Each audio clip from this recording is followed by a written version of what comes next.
they do. Well, so you wrote a book about being human, Yeah. and you are a human. We've had it confirmed. Yes. I won't tell you all your friends I called to check these facts. Well, just today, my daughter was wearing a T-shirt that I got from Ryan North, who does Unbeatable Squirrel Girl and Mm-hmm. Dinosaur Comics. And he sold a T-shirt recently that said, "Hello, I am not a robot duplicate of a human you once knew." And had all the reasons you're not a robot duplicate, like my bones are not steel alloy. They are bone for some reason, which is superior. So I am not a robot duplicate of Madonna, who once wrote a book. You're passing the Turing test very well. Just rambles. I think you can create a computer that rambles. That's it true. would be indistinguishable from a human being. And this is Ryan Newsom, Dr. Ryan Newsom of Campbell University, who's my neighbor. And I was like, you should come hang out with us on the internet while we drink things. Now, he is also a theology and ethics professor. I've also noticed when making podcasts, he says almost nothing unless forced to. So I anticipate him. I'm expecting tough questions. I need tough questions from a theology and ethics professor. Yeah, I know. Right. Okay. Oh, we're going to play a game. So in a second, you're going to ask an anthropology question related to gender, and then science, and then death. Think of them. And then that way you have time to prepare. See these three topics right there? Oh, yeah. But first, the first question is, you just finished teaching a semester. And anytime you get done with a semester, I know that as a professor, you end up discovering things from 18 to 20-year-olds you did not know that at the beginning of the semester you were going to learn. And you were teaching a class called the God class. At least that's what the students call it. Right. Class on film, and then the freshman seminar. So in kind of meeting these fresh bags of bones, asking questions about what it means to be human with film and religion and such, like, what are the questions, insights, and ideas that you're leaving the semester with? Well, my freshmen did a service project in their class, which was around a really interesting feature on our campus. We have trees on our campus that are living memorials to the 47 people who, UCA students who lost their lives during World War II. And they were planted in 1946 and 1947. And just recently, in the last 3 or 4 years, they've actually been marked for the first time. Now they have plaques in front of them with names. And so what my students decided to do was to mark those trees and put more information about the soldiers on them, so that it's not just a name, because that's all that's on the plaque is a name. They wanted to put a picture if we had it, what their rank was, what branch of the service they were in. And I think they were kind of surprised at how much it transformed our campus. They all put yellow ribbons around the trees, and everywhere you went on campus, there were these trees that had this personality all of a sudden. So what I learned from that was this idea about you can humanize these features of the sites we're in. You can bring personality to them. You can kind of,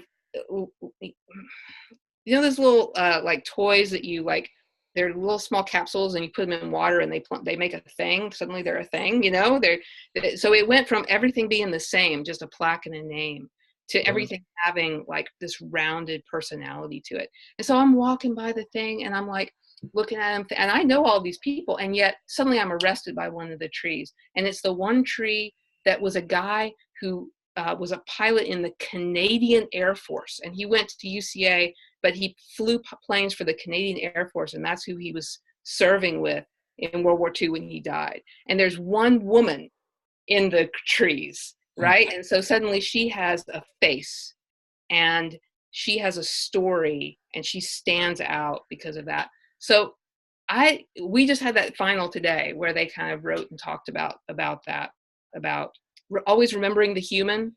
That's kind of one of those rules of the internet that people used to say. It's like, don't forget that you're dealing with human beings.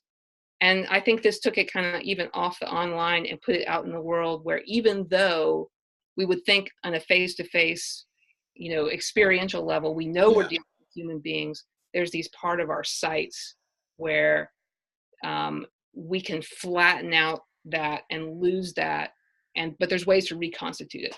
So that's kind of the human part. I learned most about was just about ways to do that, ways to remind ourselves of that.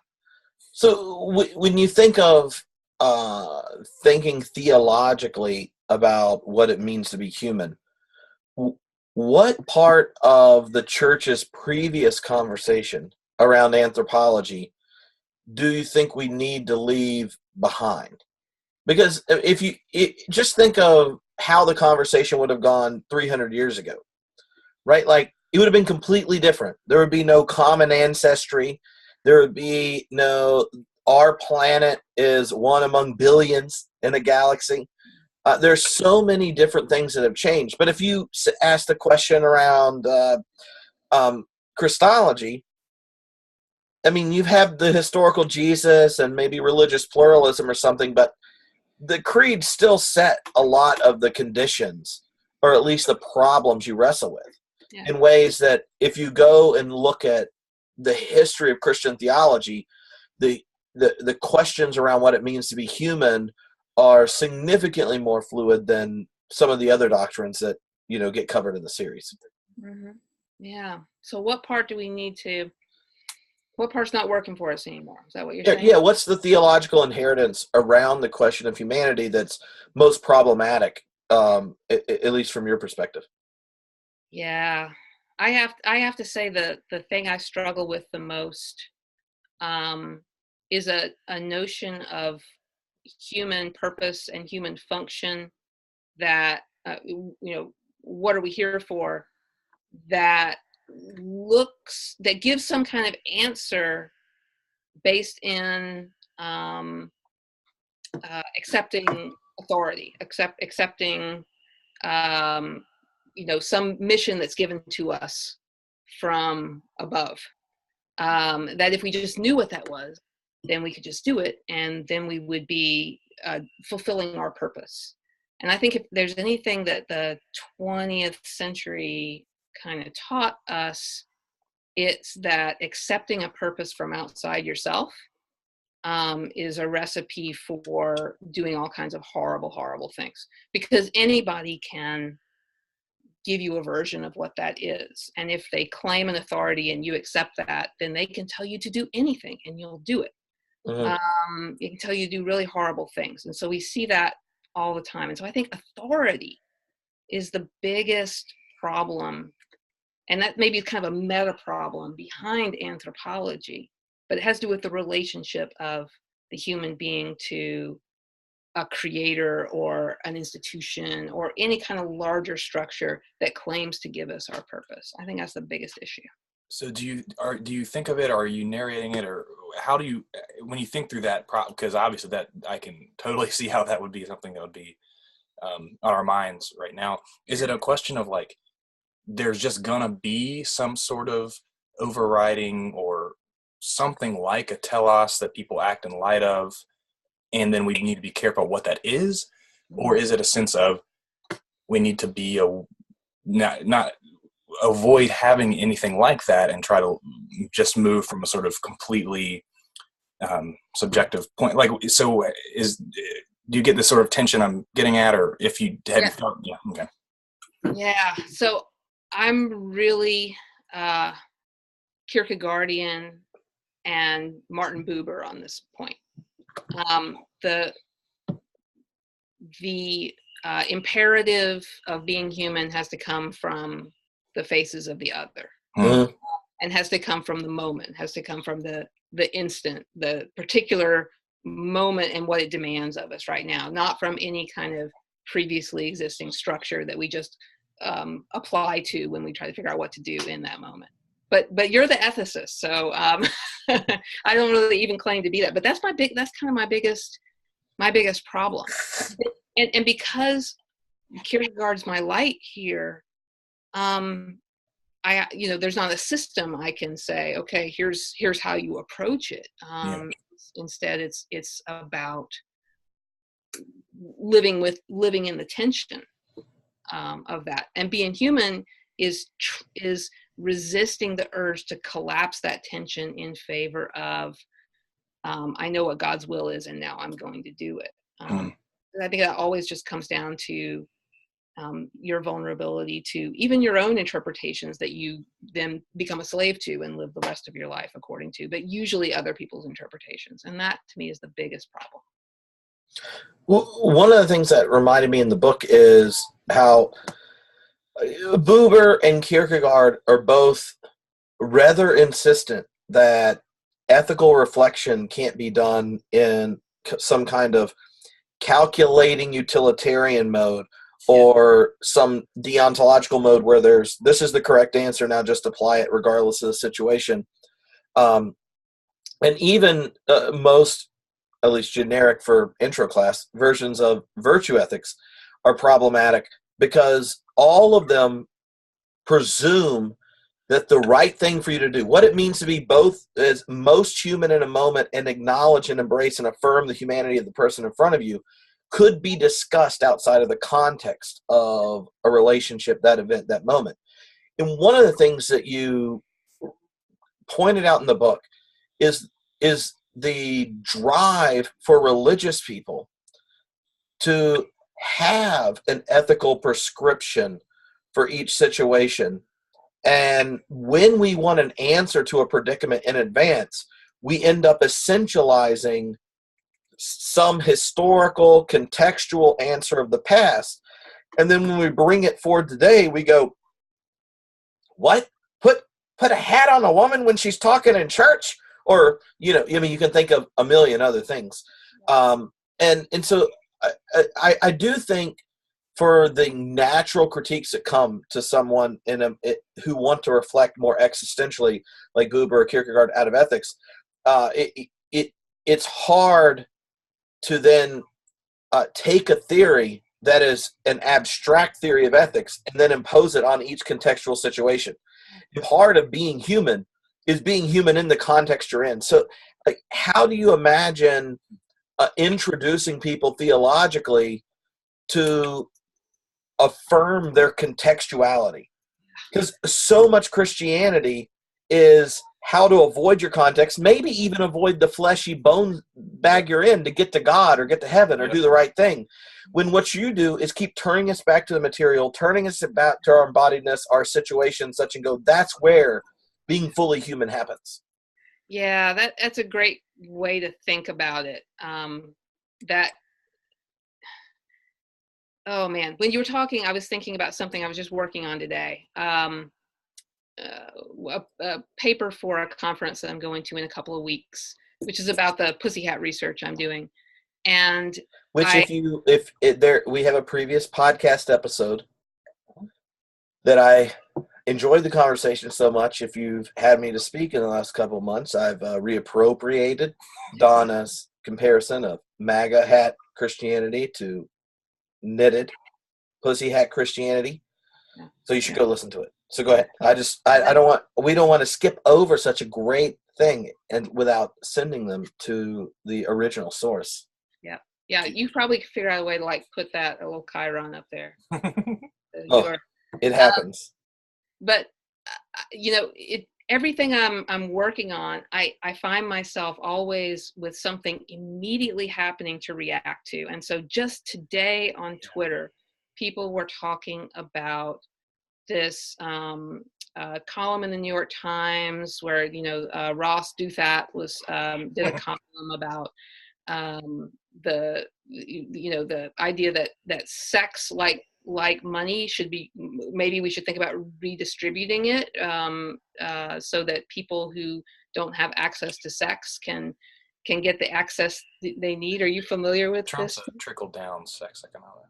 Well, no, it's what they're trying to do is kind of use golden trickle. Exactly. use the Marxist,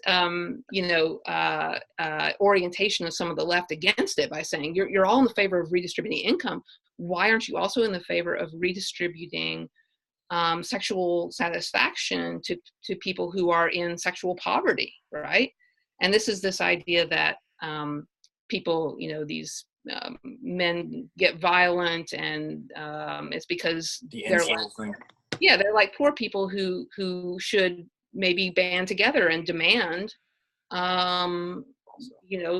these resources. And the problem is that the resource they're talking about is access to women's bodies, right? Which is the same as alienated labor. Exactly my point. So this is I was writing about that today, and it was all just happening on Twitter, and it was all happening as I was talking about how people who made pussy hats thought about women's labor, right? Because of the work that goes into the hats being very visible and being sort of a symbol of reappropriating, reclaiming women's labor, particularly, which has been alienated for claims of economic sustainability, right? We can't pay women what they're worth because it would collapse the whole system. We can't give them access to a job clock that takes into account their maternity leave or whatever, because we just can't afford it. The system is based on underpaying women. We can't fix it, right? So that's that contextual stuff you're talking about. That conversation. I saw a tweet from a woman who's a sociologist who said, this just goes back to the old patriarchal claim that women are capital. And women's bodies are capital, and women's labor is like a capital investment that you buy a machine and you, right? And now you own it and you use it as you will. So to me, it's like the new situations bring the tensions that those frameworks you're talking about, Tripp, were intending to work out. It just brings the tension back to life. We haven't fixed it because we worked out a framework to deal with it. We always need a new framework to deal with the tension when it reappears in maybe even a more intense form. We're seeing that over and over again with politics. We're seeing it with sexism. We're seeing it with racism. We're seeing it with authoritarianism. The thing we're all dumbfounded is we thought we'd gotten past those because we found a framework to think about it that worked 30, 40, 50 years ago. Well, no, the tension's still there. And now the framework we built to work with it, for some reason, it doesn't have the satisfaction for us anymore. Theology, right, Ryan? Ryan's going to back me up on this. Theology is always, you're never done with it because it always has to be reformulating, recreating new metaphors for the challenges of the current moment, which are, but at the same time, novel and extremely familiar. Yeah. Right? Yeah. But we can't be fooled by their familiarity into thinking that we just plop down the correct solution on them and move on. We're always having to keep working on it. That's sort of that's where the tension or the trick can come from, is because they do hook into some of the universal features of human life, but I say that very loosely, universal in form or something, or in the sense of, how we eat. Humans organize life together. The human condition. Yeah. Yes, but so there's a familiar, so you can trick yourself into thinking you're doing the same thing as somebody was doing 800 years ago, or 1700 years ago, and you're just not. So it hooks into the anthropology piece because talk about God is always done by bags of bones. There you go. Yeah, that's right. That's exactly right. Well, one of the parts of that bags of bones bit is it's a play on the second creation story, like where what's a human but some dirt and some breath of God. Like, there's only one, Tripp. I don't know what you're talking Okay, so for, you know, I mean, if you listen to Sam Harris's most recent podcast with Bart Ehrman, who's an actual biblical scholar, and he didn't clarify this for him, but the church knew there was multiple creation stories in Genesis. I don't believe it. So it's impossible to actually be a good inerrantist and have read the Bible or canonized it. But that there are these texts that you go back to, and the church has gone back to continually reflect on what it means to be human. This text where humans come as the crescendo moment of creation, where Adam is formed, and then Eve is the diamond cherry on top of existence. I can do a bit better. Yeah, and then you have the other creation story people are more familiar with, generally, with the different days and such. When you are thinking of doing a theological anthropology where you're going to be tackling questions around like science and gender and these type of issues that we're political issues and affirming the subjectivity across difference and things we were talking about, what is it like to return to a text that the residue the church has put on it is, like 10 feet of patriarchy, and underneath it is the logic that justified slavery and the exploitation of the planet? Yeah. Oh man. Yeah. That's something it's taken me a couple of decades. I'm probably not all done with it, because I think we form these reactions to texts based on our socialization, based on our upbringing, based on what seems to us to be the comfortable house we can build to live in, that we later find is a prison, that with that colors how we reject it. My principle has always been, I tell students this all the time, I understand if people have to reject parts of their upbringing, parts of their tradition, parts of what they've been taught. I understand if people even have to reject a whole religion. There's things that sometimes we have to leave behind in our lives because they're unhealthy, they're painful, they're traumatizing. Left a wound. Yeah, exactly. Yeah. But for me, I've been lucky enough to be able to go back and embrace parts of my tradition that I didn't think 20 years ago I'd be able to. They didn't seem to be possible to integrate, and yet people have helped me integrate. So one of the big ones for me is the Gospel of John. I think maybe this happens to people a lot. In my class, the God class, we read Convictions by Marcus Borg, and that was a real important text for a lot of my students because they saw someone dealing with the complexity of the Gospels in a way that still regarded them as inspiring, even though they're multiple and even though they're a mix of history and non-history and a mix of what the church thought about Jesus and what Jesus did. And I can go for that. And yet John always to me was this problem because it was so spiritual and it was so unhistorical. And it was the first, when I was taught to witness to people, it was supposed to be, you pointed them to John first, right? Because it gave you the doctrine piece. It told you how to think about Jesus before you got all confused with what Jesus actually did or said. And so to me, that was always just, John was just the voice of the church. And I wanted to hear the voice of Jesus, not the voice of the church. And it was Elaine Pagels who taught me to appreciate what John was doing, because hearing the voice of how people responded to Jesus in all these multiple ways, including this very spiritualizing, very mystical way that's partly a response to Gnosticism and, partly a fight against the Thomas people or whatever.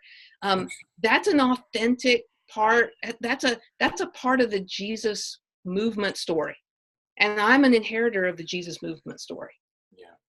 And so to take people and say, I retroactively cut you out of that story but their response was instructive. It's authentic. It's not my response maybe, but hearing them is hearing an authentic experience of Jesus.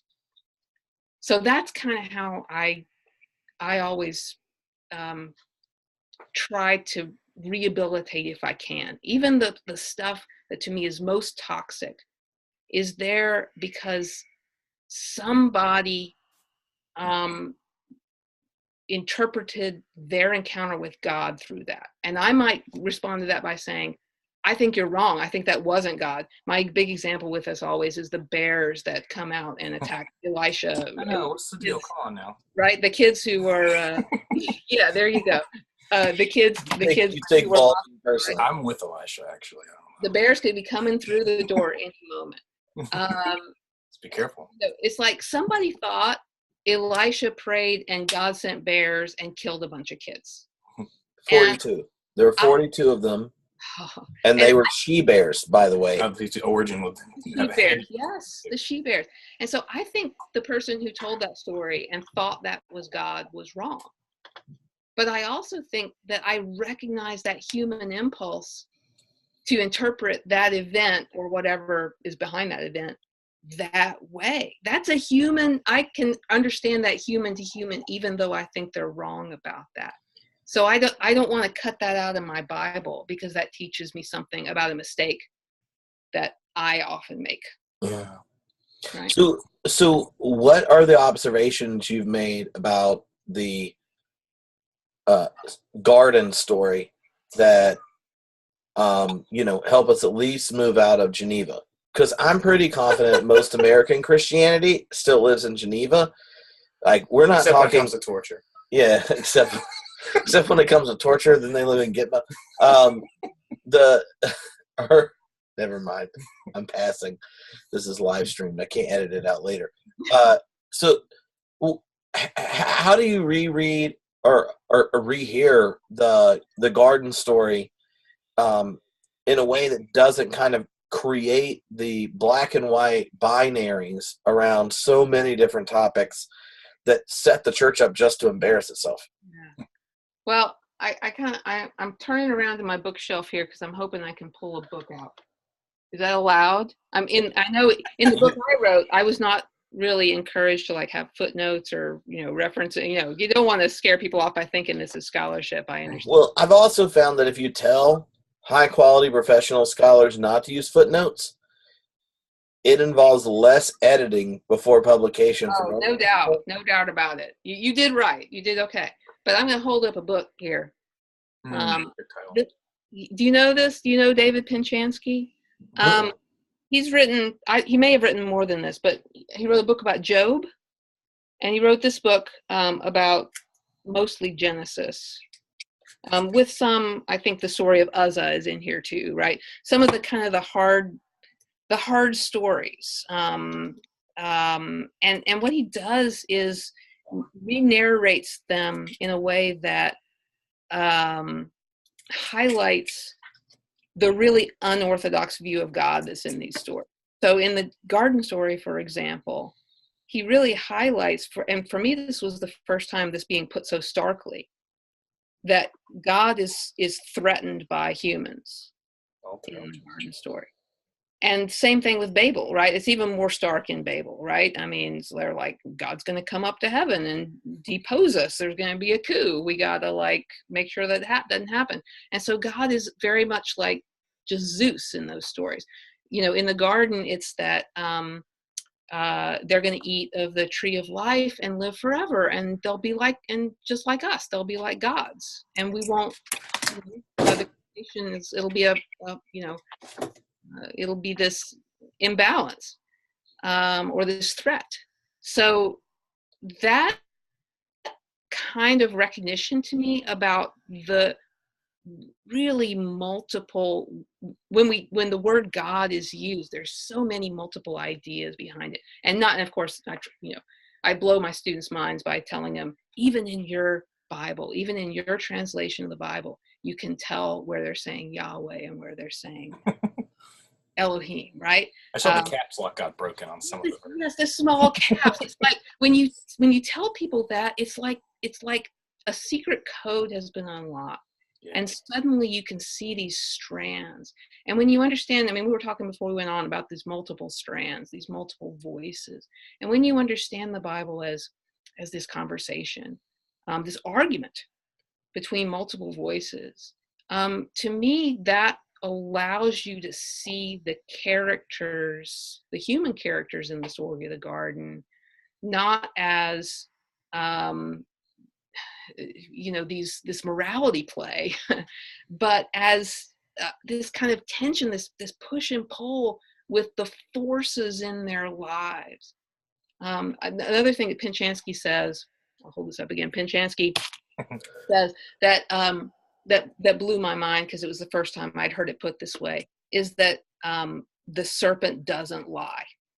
Mm-hmm. The serpent says, "You shall not surely die." That's true. They didn't surely die.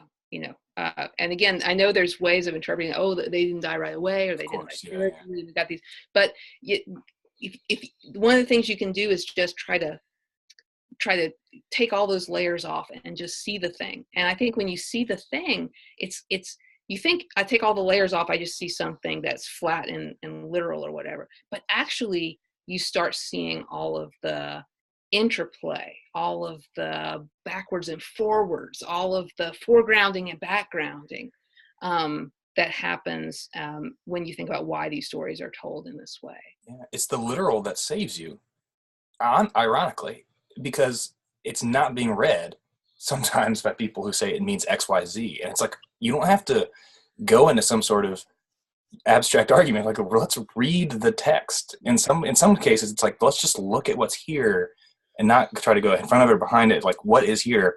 And that itself can just take away or, disabuse people of this idea.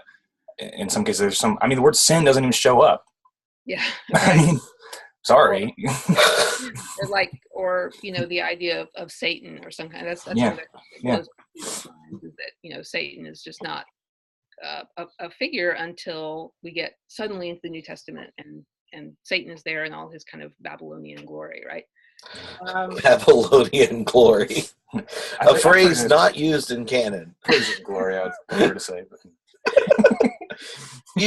So one of the things that popped in my head about just the shock of what's there in a text like Genesis that is, unless you go in a community or a group or have a guide, it's hard to read Genesis without projecting the theological commitments of the anthropology of your faith tradition. And in undergrad, after I got married, which I did very young, so I had 2 more years of undergrad to do. And if your wife goes to bed at 8 o'clock and you go to bed at 2, there's a large number of hours there.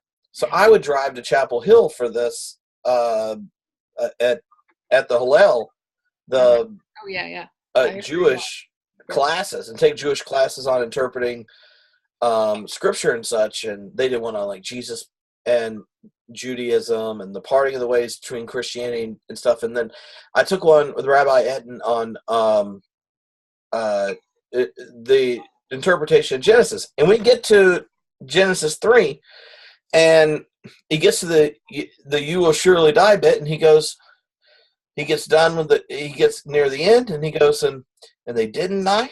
And that's why, not for every Jew, but for many, this was the first Yom Kippur, the Day of Atonement, in which the mercy, everlasting mercy of God is demonstrated. Oh, man. And I was just like, that's amazing. They die. He's like, oh, no. Jewish Bible has nothing to do with immortal souls. We already knew we were going to die. We weren't Hellenized like you Gentiles. This is what happens when you don't have to get snipped to join the team of Yahweh. Yeah. And I just remember getting so frustrated. And then the next week I went to Dr. Lopez at Campbell and was like, "What's up with this?" And she's like, yeah, people read it a lot of different ways. I mean, people at the school, the young religion majors get upset, but I mean, he's right. and in just the sheer contrast that a story that has justified the total depravity of humanity, that has justified the prejudice of patriarchy being instantiated, and in a story that justifies the top-down tyrannical form of stewardship between humans and the natural world, really being a story about the first time God showed prevenient grace, anticipating a relationship that's more fruitful and life-giving than expected. It's just nuts. And so that's one of the reasons I really enjoyed from the beginning of your book. One of the points that you insisted throughout was, you know what it means to be you as a human, but do you know what it means to be a human? Right. And each chapter will take a different theological or cultural or philosophical theme around what it means to be human. And it begins, now I don't know, as a Whiteheadian, this is how I read it. It begins with your own experience and your own embodiedness. And then there's an exploratory flight where you contextualize your experience in the broader human community, the broader history, and then you land back again at your experience and go, do you really want to keep the binders that you put on this? Because you could be leaving out your neighbor's experience. Yeah. Or even the gift of God. Yeah. Namely, it was Yom Kippur because they didn't die.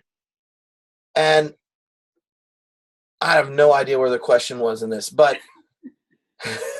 Well, I appreciate anyway. you bringing up the thing about the patriarchy being justified through the garden story. Yeah. Because that's something that people have been talking about a lot in the last years, with the whole, evangelical, crisis in what evangelical theology is, and complementarianism, and that notion of, what the family has to do with anything. And there's this very open fight about that now. And that it's so amazing that Genesis 3 or beginning of Genesis 4, where the curses are, and that nobody until the last, it had not again been impressed on me until just the last few years, that story wasn't necessarily about how God set it up that we should live, or what God's plan is for us, or what God's will is for us. But that question of whether we have to knuckle under to a curse, which takes us out of how we were created, even in the context of that story, that trying to have just remedy injustices between men and women, and in systems, might be again going against God's will, because that curse is somehow still binding, so we shouldn't even try to make things better. Again, students just, that blows their minds, to think about ontologically, if you accept that story as normative, what does it mean to accept a curse as normative on your life? That's really, I don't, that there's a lot more exploration to go on that for me. Well, so one of the questions, and this is pretty open-ended, is for those who've had a mixed experience with Christianity, Christian theology, the church and such, and the problematic relationship of the church to gender identity, and all that entails, is a hindrance to identifying with the faith. What are the questions, or I don't know, proposals or provocations in the book that you would like to kind of set the stage with? Because one of the difficulties around the church talking about what it means to be human is our inheritance out of Christendom really means, like, our brand stamp was on the best and worst of anything that we're coming out of. And you rarely get any credit for the positive part, but you definitely get knocked for the negatives. And at this point, where there's enough distance from Christendom that belief in God is like a live option or not, and participation in church is like an elective to your faith and not required, even if you're not that interested, then the history of the church and its problematic affirmations around what it means to be human are just glaring. And so if someone wrestles with what it means to be human theologically, is there an answer or an invitation to a conversation when they might find an answer that doesn't just end up becoming a cultivated, sophisticated way of justifying the harm and trauma they've experienced? Yeah. As you know, anyone that doesn't represent the perfect person of privilege. And in the church, just having a good question or a doubt might mean you don't fit that. Like, you don't even like, who gets excluded could be pretty broad. Yeah. I hope this is not kind of giving away something. This is something I discovered in the process of writing the book. One of the reasons I'm real proud of this book is that I learned things by thinking things through, and again, kind of like you said, wrestling, starting with myself and then trying to understand the larger context, but trying not to speak for everyone. And one of the things I kept wanting to do was, this is a book of Christian theology. We need, Jesus needs to be at the center of it. Mm-hmm. But I really started off the book not knowing what that would mean, not knowing how Jesus would figure into a discussion of what it means to be human. And that sounds strange because the incarnation is the central fact, the central proclamation. Yeah. God becoming human. And that, of course, that's always been taught to me, in a sense, the other way around. That when we look at Jesus, we're looking at God.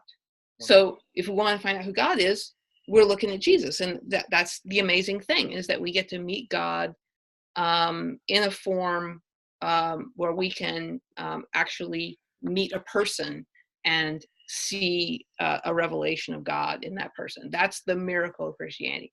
But what I discovered as I was going along is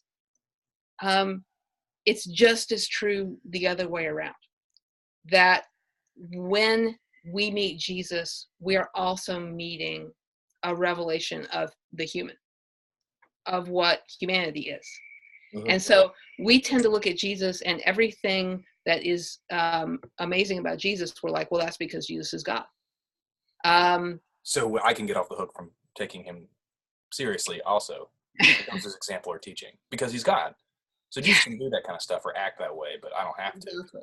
So that becomes an excuse that, I can't be expected to live up to that, because Jesus had the divine force and will to be able to do that. Letting aside that that's heresy, because Jesus has got to have and use a human will in order to save our human will. Jesus has got to have a human mind in order to save our human mind, all that stuff, right? So, but we're all, as I've mentioned to Tripp many times, we're all Docetists, and we don't really believe Jesus is human. We just believe it's a God inside a human skin mask, skin suit. But if we take the incarnation seriously, then we can learn what it means to be human, that horrible, unanswerable question, because we don't know what about our experience is representative, by actually looking at Jesus. And so that was kind of one of the big breakthroughs I had writing the book, is being able to think about Jesus as a revelation of what it means, human capability. That's the other, we think about everything Jesus did that was amazing as divine capability. I don't think that's what the Gospels say. I don't, they talk about Jesus' power and, revealing that he's got a special relationship with God, but that capability of having a special relationship with God is a human capability. That's what Gospel of John saves you again. There you go, right? You'll do Exactly. better things than I'll do. Absolutely. So I think that I think that's kind of refocusing on Jesus is always a way of going back and being able to start from the very beginning of in as much as we can again have access to those multiple witnesses to Jesus's existence on earth. We can start back at seeing again with fresh eyes what that was like for people to have been in his presence, how people responded to Jesus, and what that says about humans, our relationship to each other, our relationship to God. Right? It's not just about what Jesus did morally, but it's about the capacities for relationship, the capacities for knowledge, the capacities for work, the capacities for everything. There's you could spend the rest of your and Tripp again knows this, but that urge to be Christocentric here is something I get from Karl Barth. Somebody that I admire tremendously for just refusing to compromise on that principle, even though it took Barth to places where he never expected to go. So I think that's always a way of starting fresh, of getting past all the sins of the church, all the things that the church has again expected, the interpretations that have prevented us from seeing Jesus because they just covered Jesus up. That's the amazing thing about having this. Here's my other book, my Oxford Study Bible, right? That I, wave around to students all the time. The fact that it's all there in all of its multiplicity is just some kind of miracle to me, that nobody managed to dumb it down. I mean, they've done it without doing it, but it's, they've given you all of the stuff, they've tried to cover it up, but it's always still there to be discovered. It can't, it won't go. Yeah, it won't. Even Martin Luther couldn't get rid of, James or Revelation, as whatever troublesome bit. I talked a lot to my students this past semester about wisdom literature and how amazing it is that wisdom literature is in the Hebrew Bible, and how it's sitting there going, man, this is all just, this is crap, it's just death and doesn't mean anything. And, Job, it's basically God just saying to Job, you don't have any standing to say anything to me. And, Job's like, you're right, I guess. And and the fact that all that stuff is in, and Song of Solomon, all that stuff being in there, and despite people over and over again saying, really, that stuff just confuses the issue, maybe get rid of that stuff, it stayed. If there's any truth to the idea, that evangelical idea that God preserved the Bible, the text, so that, nothing crept in that was wrong, or no, errors crept in. It's kind of the opposite. God miraculously preserved a text that's so multiple and so contradictory and so full of that human conversation, that we still are able to access it today. That's the miracle to me. A funny John Cobb story popped in my head when you were saying that. When I was first talking to him about my dissertation, and he was like, well, what's the most aggressive idea at the heart of it? And then I go describing it to him, and then I'm like, yeah, but I don't know, because so and so's on the committee, and you go through your talking yourself down. And he goes, Which you're a Christian theologian, you already know this. In 200 years, we'll both be dead. And the only reason anyone will bring either one of us up is if we infuriated enough people with our creative yet persuasive interpretation of Matthew or Jeremiah or whatever, that we hung around in footnotes. So if you want to be a Christian theologian, then you have to creatively and with a little zest interpret the texts that aren't going anywhere. Yes, And yes. and I was like, that's I was like, John, are you telling me to just piss people off in my exegesis? And he's like, I would never tell you to piss anyone off, because I don't know if that's a word John's used, but but I do think that, like, we're at a place where our historicity is something we're conscious of. So, right, what in previous times, a reinterpretation of the text that's always been there around original sin or patriarchy being justified by Eve's role or whatever it is. When you go to those texts and reinterpret them or address them or even just disagree with them, could be seen as a dismissive act towards a tradition.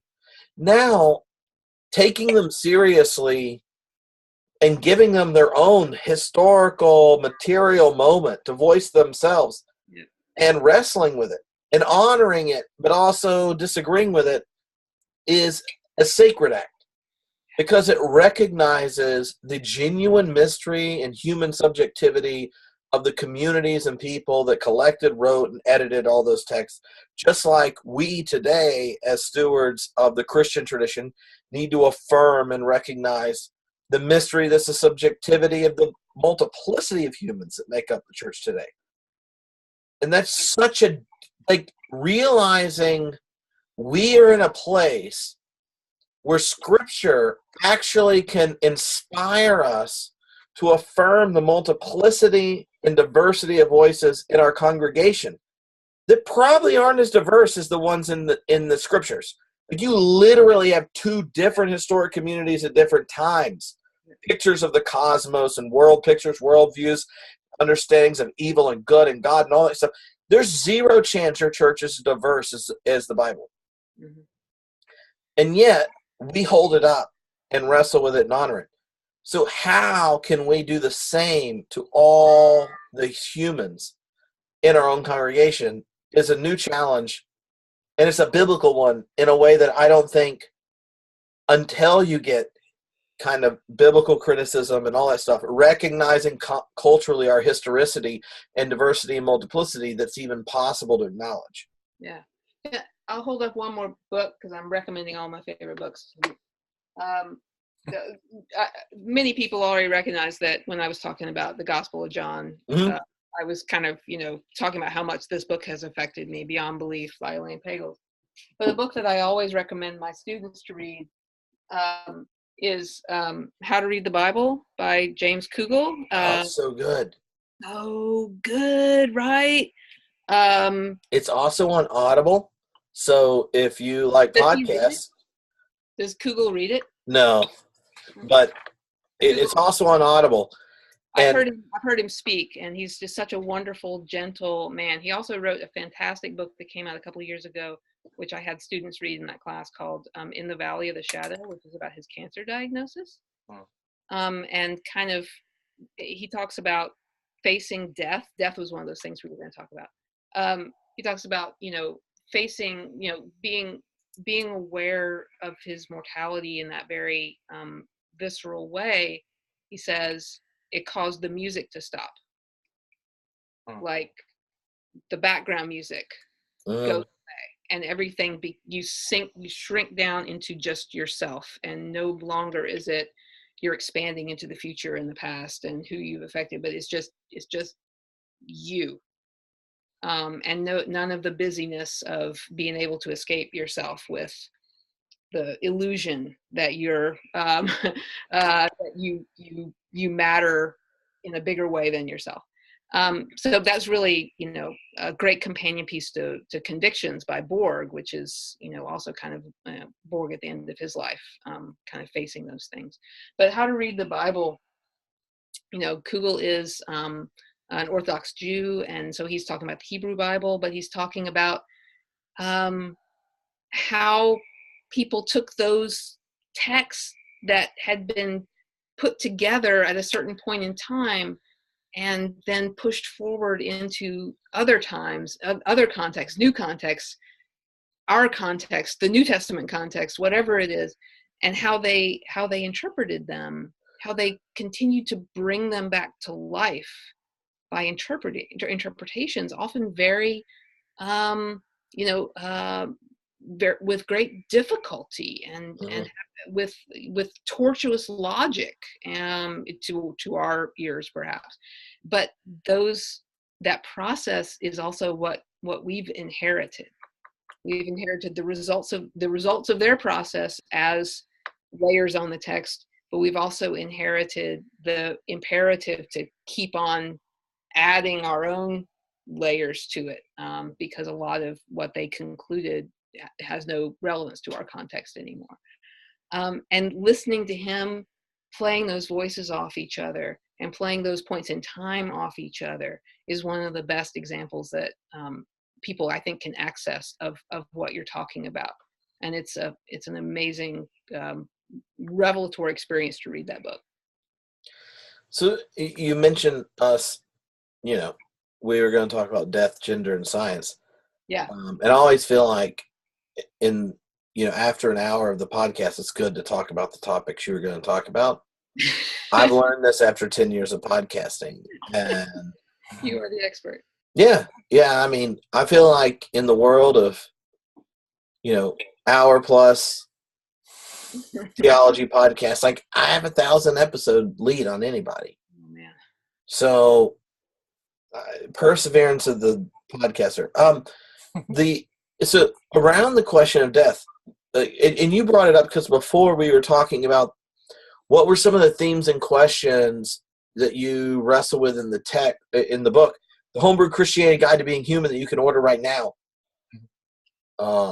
See, if you're watching the video, you could see the book. So beautiful. Jesse Turry, cover design. Gorgeous. So what, most of us probably don't remember what it's like to be 18 and 19 asking questions about our impending doom. So I'm lucky that I get to sit with those people every day and find out what they're thinking. So when you mentioned that as one of the conversations that kept coming up, how are the students today understanding the question of death, and what theologically do you think we have to say? Yeah, I think one of the biggest conversations I have with students over and over again is whether the whole point of Christianity is to ensure the right afterlife. That's what we're doing. That's what we're here for. Doesn't it depend on whether or not you're part of heaven's worship team? Yeah, I mean,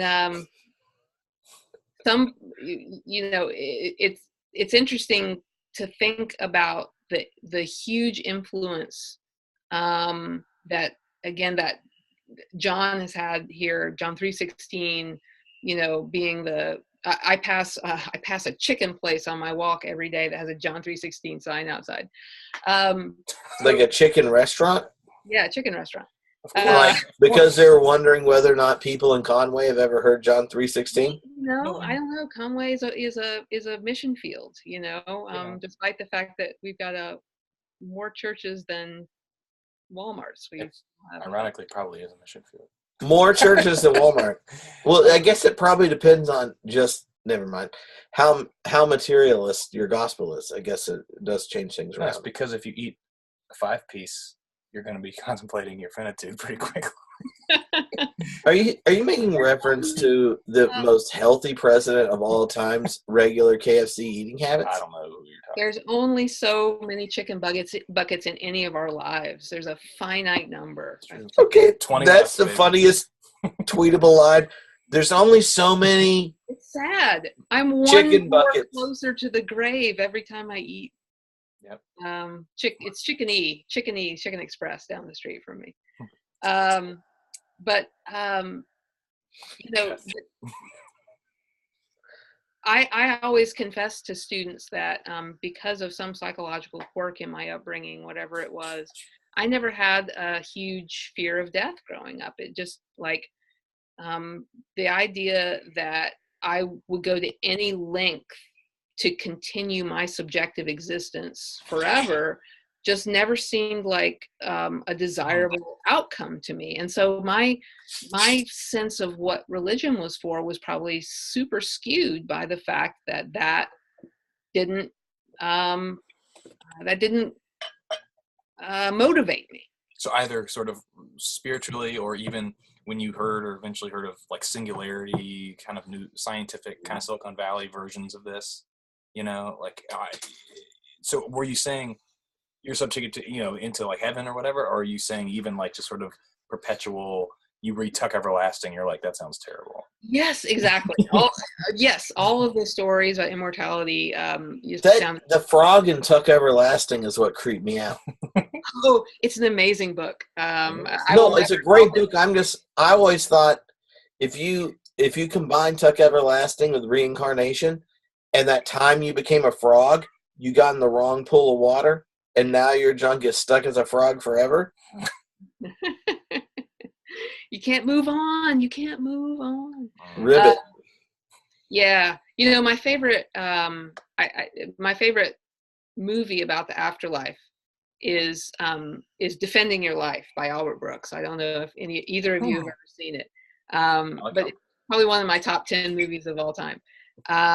But in that movie, the thing we're supposed to overcome with our life here on earth is fear. And if we can get over our fear, then we can move on to whatever the next stage of existence is. So again, that idea, it never has worked for me, this idea that we live our life here and our only job is to make one correct decision, or again, if we're not Pelagian, have it made for us, right? One correct decision that gets our soul into orbit, as my mentor Norb Shedler would say, and that's it. That's the only thing that matters about our life here, because how could anything else matter even quantitatively with eternity compared to a finite lifespan? Clearly, nothing else even registers on the significance scale other than the thing. So that never made sense to me. And then I had kids, and I realized, this is why people want their subjectivity continue, because the idea that you're not going to find out how their story ends, the idea that it's going to go on without you, that's what people can't contemplate. I never wanted my own story to go on forever, but I can understand not, wanting to be left out of the other stories that I've been involved in, right? But for so many of my students, it's very obvious to them that the reason you the reason you're a Christian is to go to heaven. Yeah. And so that, then we have some conversations about, is it possible to be a Christian without believing in a personal afterlife, a personal compensatory afterlife?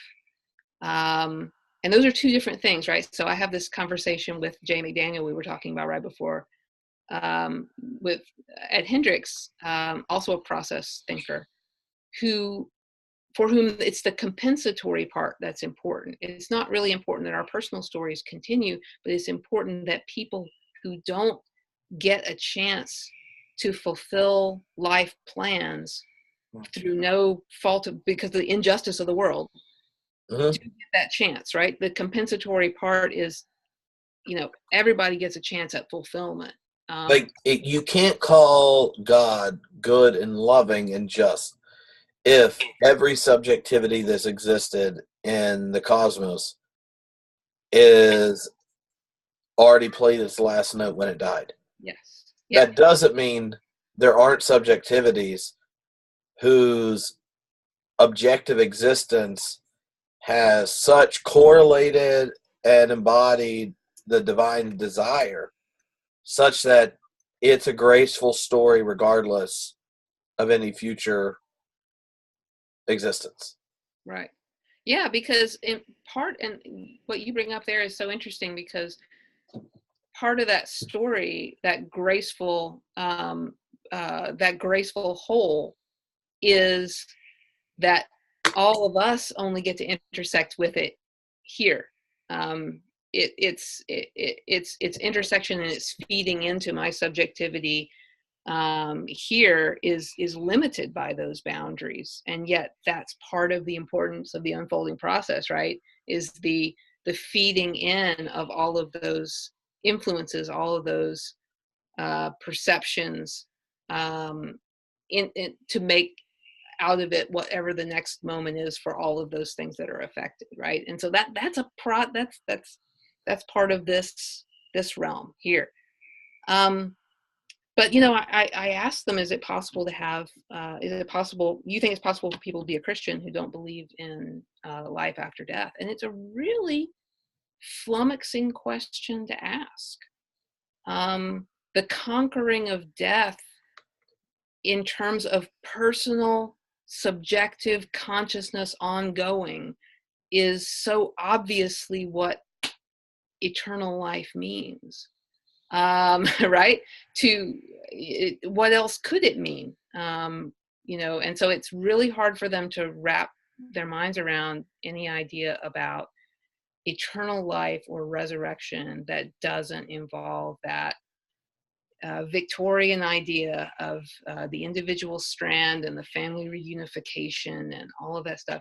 And then it blows people's minds to find out that Augustine didn't think we were even going to recognize each other in heaven. He didn't think we would be interested in each other because we've got God to contemplate. Nobody's going to give a crap about who's next to him. It's a perk of Platonism. Yeah. Yeah. I agree with every exegesis Augustine does of every passage of Scripture, from Genesis on down. So, and this might, including in your resurrected body, he said you'd get your hair back, your wounds would be healed, and that's twice I've hit that up. I really don't think about that often. And you'll be 35. Is that what he thought you? I think it was like Jesus. Yeah, something like that. Yeah. Oh, about 35. A healthy 35. Wouldn't it be awesome for like little kids, to be suddenly they'd be 35? They would. It's that idea of the acorn, the oak is already in there, right? The 35-year-old is already in the kid. So this is slightly off topic, but you have not closely read Process and Reality and Charles Hartshorne's understanding of it around the question of immortality. So I'll ask the question to Donna, and then you tell me if this is even worth losing sleep about. So I remember in divinity school, I read in the Harvard Theological Review, Cobb wrote an article on immortality in the soul. Mm-hmm. It's one of the most beautiful articles, and it kind of comes out of the Buddhist Christian dialogue work he did with Pure Land Buddhism and such. And in it, he kind of does two moves. Like, one is he recognizes kind of the stages of reflection and process philosophy around the questions of immortality. So Whitehead points out, like, if your God isn't distant from the world, like, if anything about the incarnation is true, namely that God has given God's self fully to the material world and shares it, and God's memory works, like if God just knows what it's like to experience the world, then everything about you and any person's objectively immortal in the mind of God. And which, honestly, to me, the first time I read that, no, the second time. The first time I didn't know what the hell he was talking about. The second time I read Whitehead and he said that, I thought, oh, John, Christian discipleship. Like, it's like the process relational version of Nietzsche's eternal recurrence. Absolutely. That it doesn't have to recur; it just has to be objectively immortal in God, and all of a sudden you take yourself, your decisions more seriously. And Hartshorn goes like, we're not materialist, so we're idealist of some sort, or we're neoclassical. So if existence is primarily mind, hashtag quantum mechanics, then Wow, it's complicated. I know, but don't distract me. So if reality is primarily mind and not material, then a lot of the conversations we have around immortality and continued existence and such are framed by material existence. And he points out, like, Paul's hung up on this. He's trying to be honest about the world and go, like, you're dead and you stay dead, and then God raises you. Don't, like, tell me you have an immortal soul, because he's arguing with Platonism. Right. And he goes, but he's under some metaphysical issues. Like, he has some problems. And once you realize that mind has priority over matter, then the idea that you could have a subjective form of immortality isn't that problematic, just because you're asking God, the eternal mind, who brought all material things into existence, in material we mean actual entities, into existence, has the capacity to engage with creativity in a way that is reanimated. He's like, that's nothing. That's exactly what God does every moment in every event and every becoming. So it's really not weird. And Cobb kind of like says, like, and Hartshorn kind of leaves this door open. Suhaki opens it in The End of Evil, which is one of the best process theology books of all time, and I think everyone should read it. And so you have this subjective immortality strand, and the Christian theologians pick it up because of justice reasons, right? Like, they're like, yeah, if you're going to call Yahweh loving, then there needs to be a future other than the snuffed out one that Pharaoh gave it. Maccabees first. So, but and then Cobb goes, but there's this other story in Christian mysticism, and he talks about, like, Gregory of Nyssa's Moses book and things, where there comes a moment and it comes a time in those who were more Platonists and not hung up on materiality being required to have a conscious subjectivity in relationship to God, where union with God is always what you were built for. And so the barrier between your own ego dissolves. And I don't know, God is all in all, like 1 Corinthians 15, 20 through 28. Yeah. And I used to get, I spent years mad at Cobb about this as a Christian. And after, because you mentioned after having your kid, this desire to want to be around is one thing. And I can know, like, there's zero chance my ass is dissolving into the being of God while my kids and grandkids are around, right? Like, if you were asking it that way. But, like, what are you clinging to in those moments of, like, contemplative insight, bliss, and at-homeness in creativity, or the moment that is worth clinging to when threat and finitude aren't around? And so, like, I think process conversation around this is so different than any other form of liberal Protestantism. They think we're nuts by asking this. But if you're just like a process person, you're like, we're basically idealists of some sort. So it's really weird that you're a materialist. I'm sorry, you're hung up on this in a weird way. We don't have any problem with God, like, knowing us completely inside and out and having a way to interact with us. We're wanting to know whether or not our subjectivity is most alive when we differentiate ourselves from God or fully participate in God's self-differentiation to others. Okay, I'm gonna take it one step farther. Oh, junk. That's what I'm talking about. And I'm gonna say, I'm super enthusiastic about the resurrection of the body. This was something, again, that when I was growing up, resurrection of the body was very de-emphasized because, of course, the body was a problem. We all wanted to escape it. And so we weren't sure why we were going to get new bodies. It was all very confusing, but God would take care of it later. It'd probably be fine. But we didn't know what to make of it, right?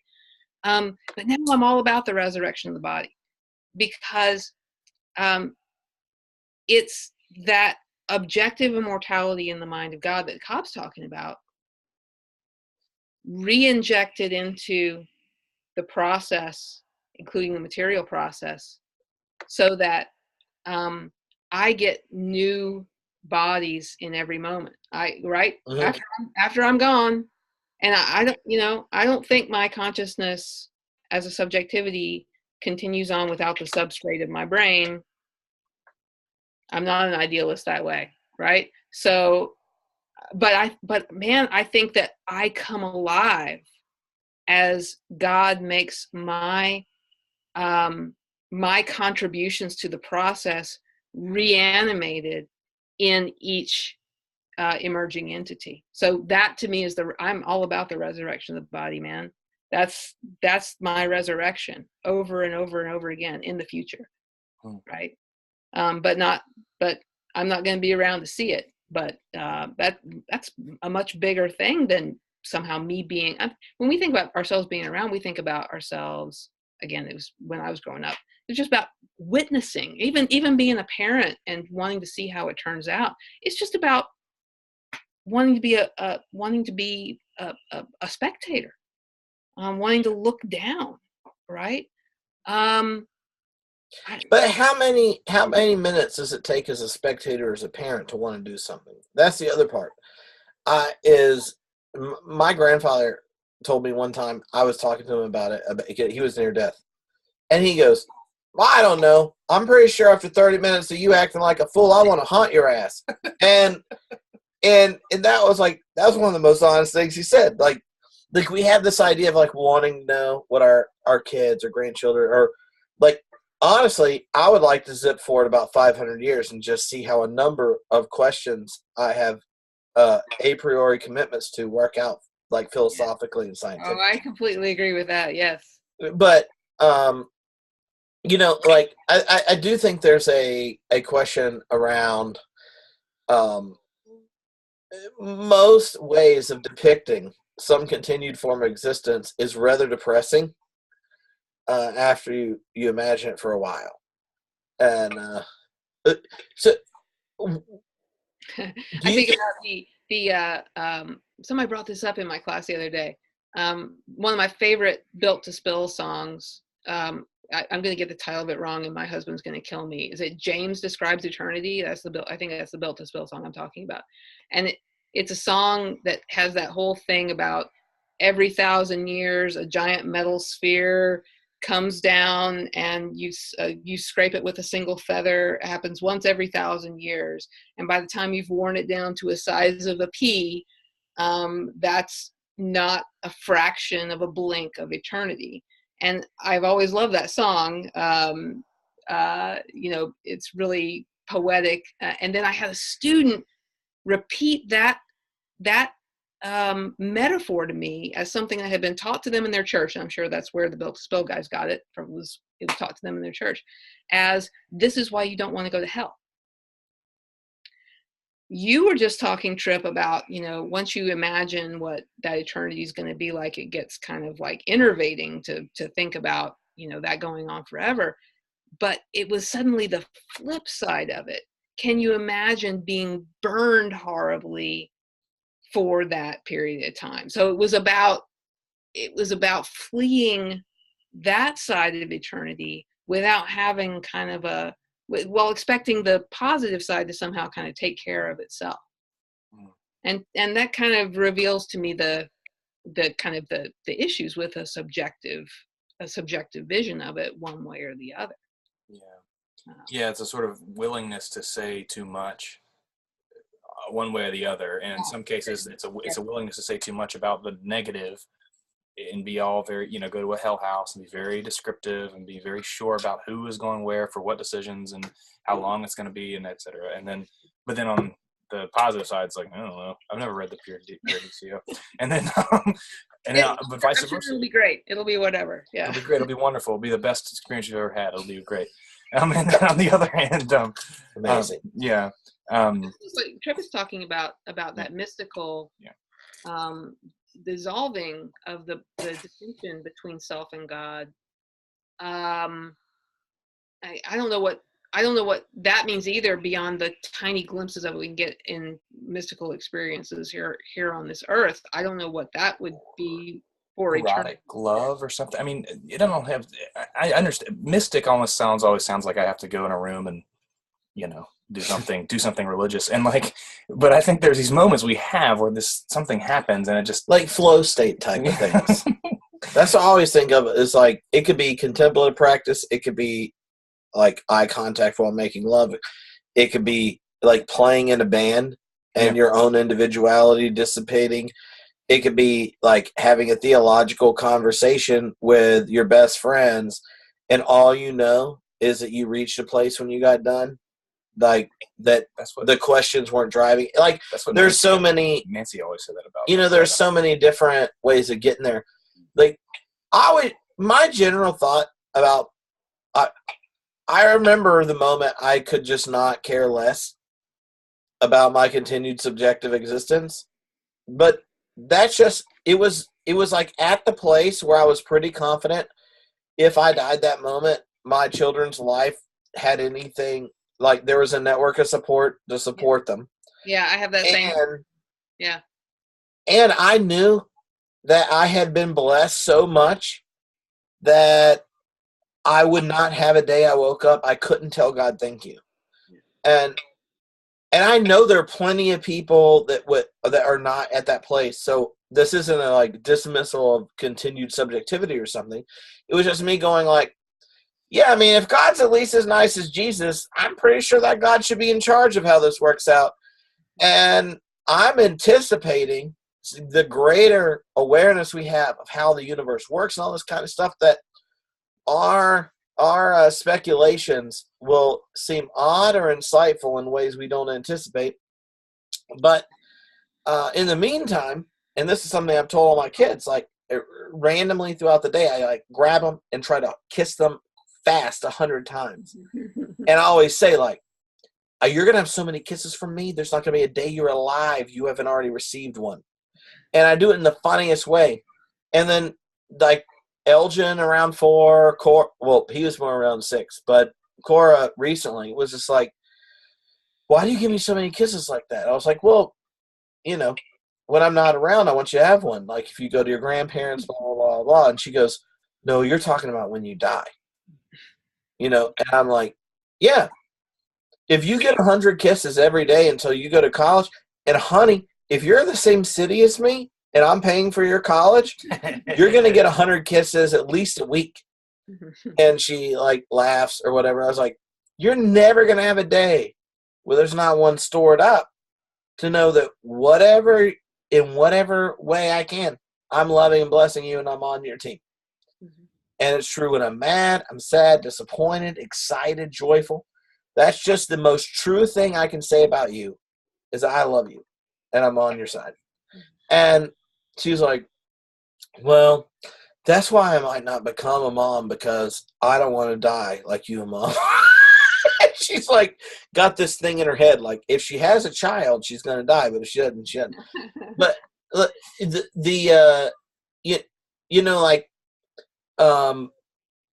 don't know. For me, the question of death is one of those things that totally shifts based on your stage in life. Yeah. And having the generation that functioned like in your mentorship now getting to older and older age.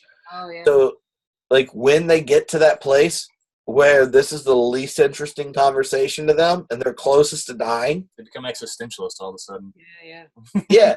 Then I'm like, well, I mean, I don't anticipate being a more mature human being than a lot of the people I know that I think are like the wisest, smartest, most compassionate people, who when they get facing death are like, then I just kind of don't worry about it.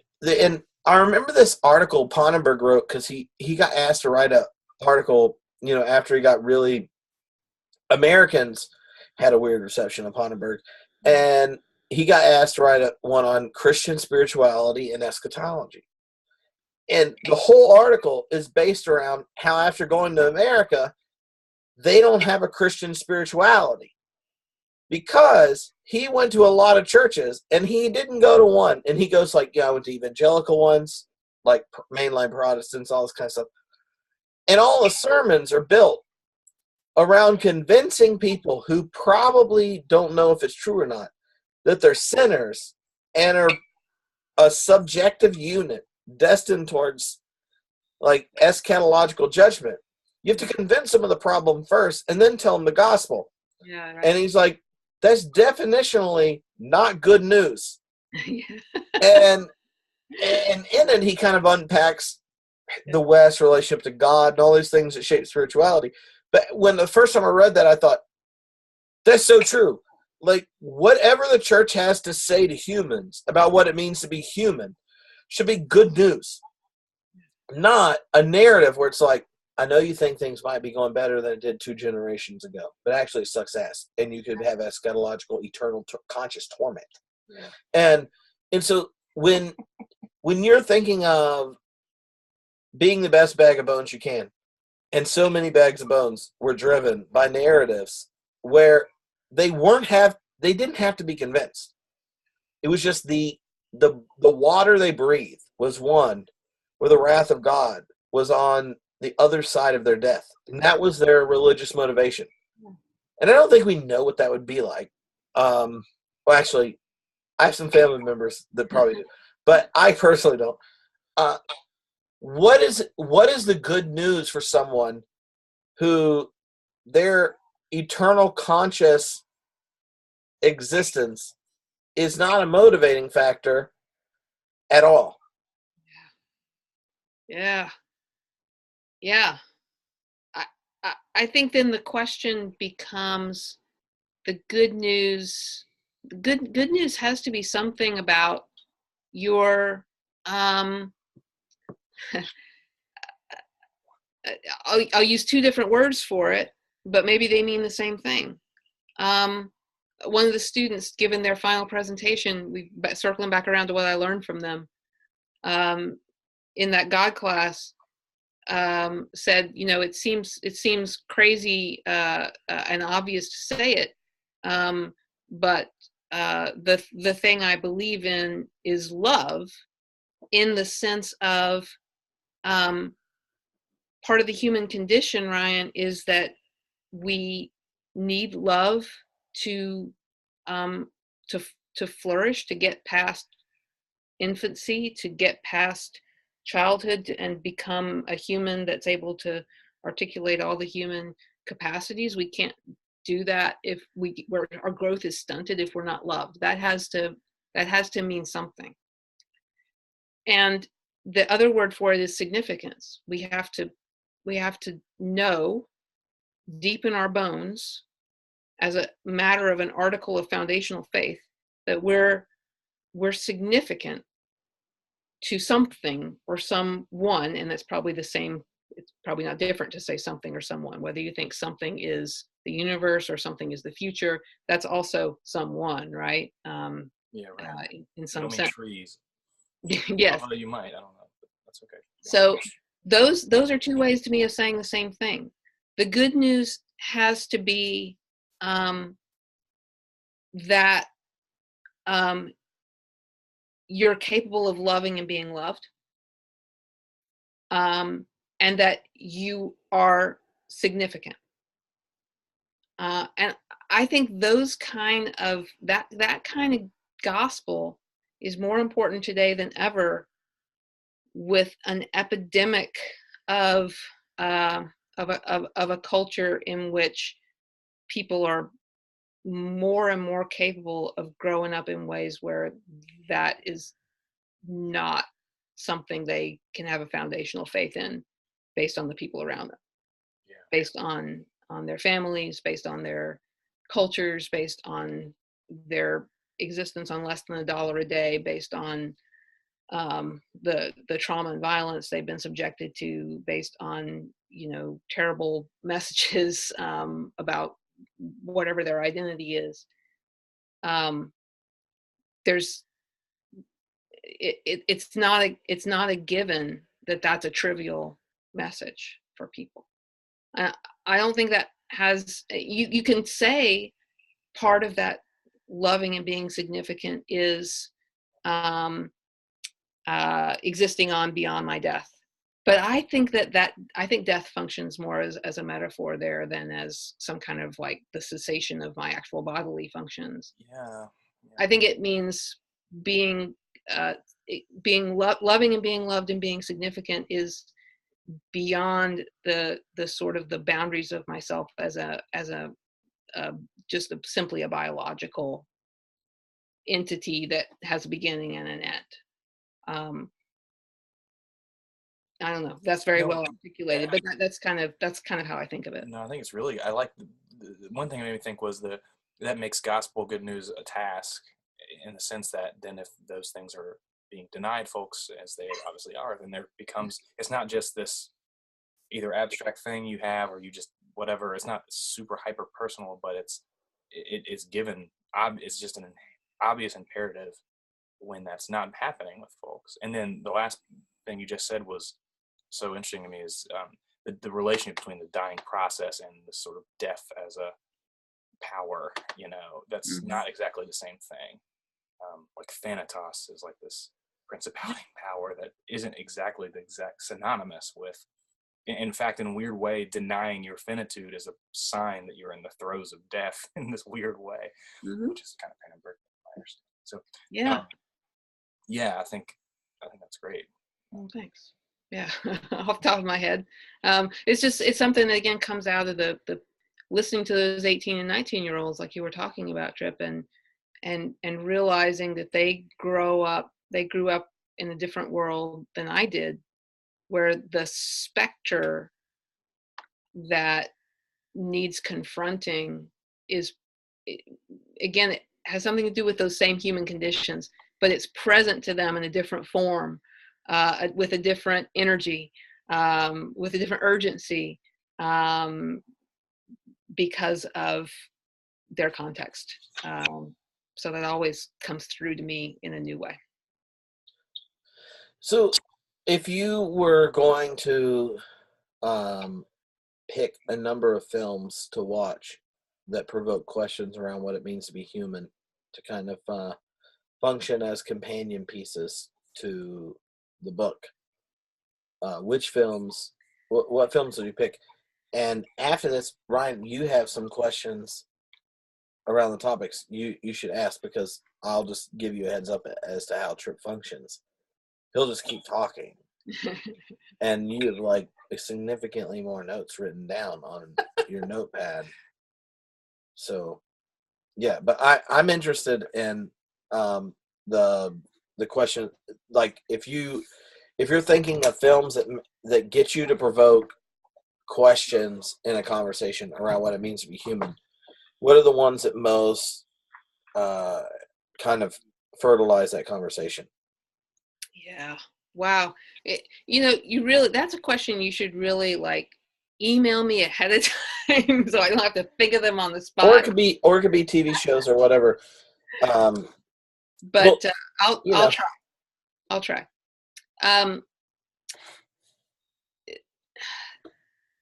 In my class this semester, I showed Mother, the Darren Aronofsky film, and it was so fun to show it to students because I don't know if any of them had seen it. Maybe one of them had seen it, but they had heard of it. It was notorious to them, and I think it's amazing, actually. Aronofsky tackles these questions of what it means to be human in a sense of living on the edge of transcendence all the time, like going into it sometimes, retreating from it sometimes, always just being on that boundary of transcendence. I find that extraordinarily moving. It resonates with me in a deep way that's beyond critical appraisal. But I think Mother's also hilarious and brilliant formally. But if you watch Mother and the Fountain together, you might, kind of get part of what moves me about that stuff. I mentioned Defending Your Life earlier, and that's really such a, I I find it hard to articulate how important that movie is to me. I think about it all the time. I kind of base part of my morality on it. Probably just this idea of, because I'm a very fearful person. I don't take a lot of risks. I avoid doing some things because they make me uncomfortable. And I think part of my job is probably to face some of those things and to be able to move past those limitations. So that's really important to me about being a human being. And then, my favorite filmmakers of all time are Michael Powell and Emmerich Pressburger. And the part that I would recommend, the part about being human that they reveal to me is the salvific power of art, that in creating and thinking about art and trying to create beauty and trying to bring the arts together and living in that creative energy, we can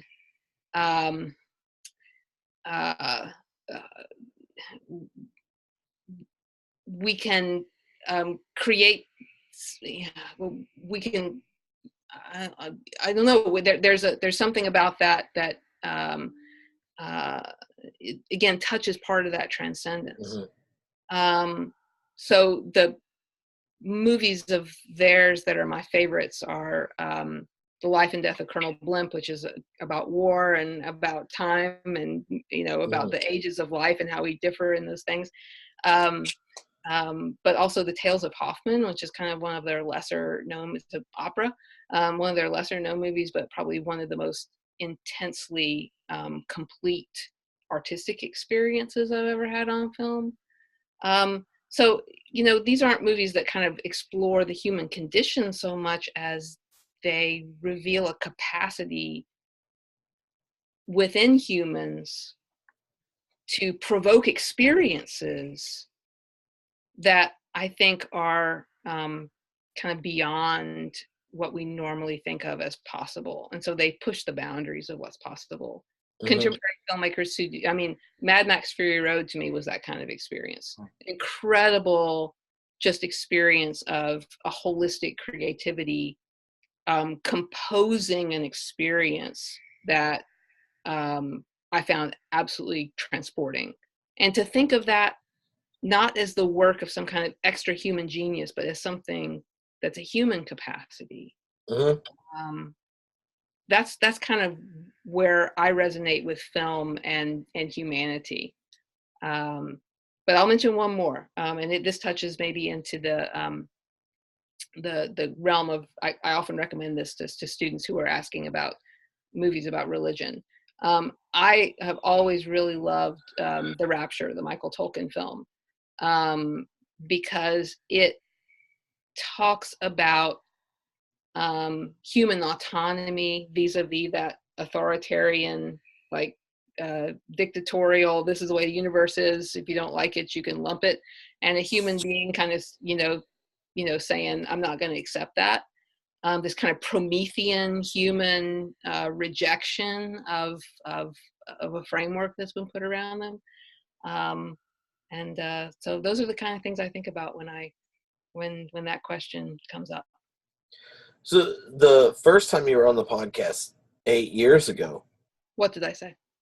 I just remember that the picture I used for the podcast episode blog post was you on the bike from The Matrix. Oh, yes. So, and you're my only friend who's been on a Matrix DVD. Yeah.